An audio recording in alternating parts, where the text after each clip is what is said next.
6 horas e 34 minutos, olha só esse dado. Entre 5 a 8% da população tem o transtorno de déficit de atenção com hiperatividade.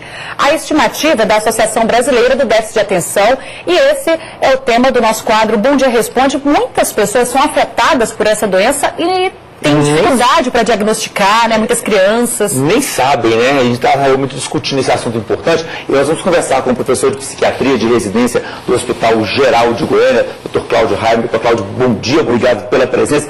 Vamos explicar direitinho para quem está em casa assistindo aqui agora. Ah, meu filho tem TDAH. O que é isso? TDAH é o transtorno de déficit de atenção e hiperatividade. É caracterizado por 3 tipos principais de sintomas: déficit de atenção, impulsividade e hiperatividade, que é quando a criança ou adolescente ele é muito inquieto e impulsivo. No caso de algumas pessoas, o sintoma de desatenção ele predomina, então acaba que essa criança ou adolescente vai ter dificuldade na escola. Mas até que ponto é essa desatenção? Porque às vezes o assunto é meio chatinho, eu não fico atento não, me distraio dele. Até que ponto é essa falta de atenção? Exatamente, a falta de atenção, a impulsividade ou a agitação, ela pode acontecer com qualquer um e acontece normalmente. Você vai ter o transtorno quando isso é exagerado, quando existe um excesso de desatenção, um excesso de impulsividade e um excesso de agitação.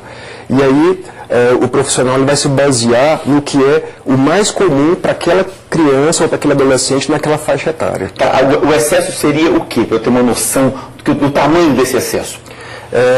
Geralmente, quando você tem uma criança com TDAH do tipo hiperativo, ele acaba se destacando dos demais, não pelos pontos positivos, mas pelos pontos negativos, na medida em que ele atrapalha as outras crianças, atrapalha o estudo, atrapalha a concentração, atrapalha o normal andamento da aula. Né? Não gosta de nenhuma matéria satisfaz, porque na verdade é a falta de atenção com tudo. Acaba gostando só de videogame, que é altamente estimulante. Agora, uma curiosidade que surgiu aqui, Anderson, perdão, como é que se faz o diagnóstico? É necessário algum tipo de exame ou uma avaliação clínica?